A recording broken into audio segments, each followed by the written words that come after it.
G'day, it's Mike here. I'm doing a series on setups on the Dragon Force 65 boat with my boat number 52, which is sailed recently in the state and national championships and has performed quite well. So I thought I'd share these ideas with you and hopefully they'll assist your performance. Anyway, what I wanted to do was just look at the A+ rig and the mast crane settings, and basically a few settings which I have up here which are relatively unique. So Jen, if you could just come in here, the first thing I want to do is, if you just have a look at this here, I'll just put that there, just have a look here. One of the key things with this sail, the mainsail, is with the 3 to 5 mil of luff round, it does tend to stick.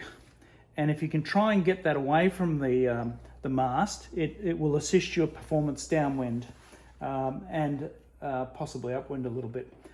There is a lot of luff round cut into these to force induce shape, but I induce the shape through the foot and the release of the Cunningham eye down here, which is, I usually only have about half a finger of release in about 10 kilometers. You'll notice here I don't actually have a tie on here because it doesn't seem to work very well when you place the boat on its side, which is always a good way of looking at these things. You try and get it so that it's a nice clean shape and there's no distortions. So I generally have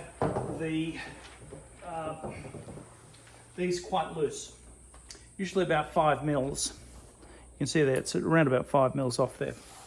Okay, so when I'm doing this to induce get the sail back further, you'll see here that I wind it round there a lot, and then I tie it. There's a single line here to allow it to turn well, and then I do a bow line in here onto the top there, and that tends to keep it in that position away from the mast. On here, obviously, we've got this set up here. If you come over here, Jen, I wanted to show, this is my racing boat over here, 52. I have marked all the positions where I want my the jib forestay position, or the luff tension, and also the forestay position. So everything's marked. The jib boom uphaul is marked, so I know exactly to try and induce. If we look down here, Jen, that should be about 50 mils from the middle of the mast to the outside edge of that thing there. Okay. Also, what we try and do is obviously have a relatively, it all depends on the conditions, but have a relatively soft jib luff so that it induces shape, and also you induce shape through your foot here.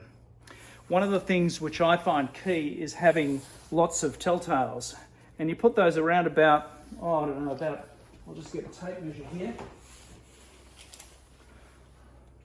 around about 40 mils off there, and just put a bit of sticky tape on and put some that's audio tape, but what I do is I pull the audio tape to distort it so that it actually blows. If you don't do that, it just sticks to it dead flat. The other thing I do is on the jib. If we look at this jib setting, Jen, when we put this on here and I put this forestay fitting in, I always have a little piece of lead rope which I push through these holes to make it easier to put through. You can see those there. The other thing is on the jibs, if we look over here, these are always, the clue tack is tied on. That's tied on there, okay? Just can't see. Oh, can you see that? Yep.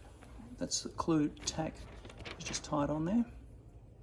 You know, just a little bit above so it doesn't stick.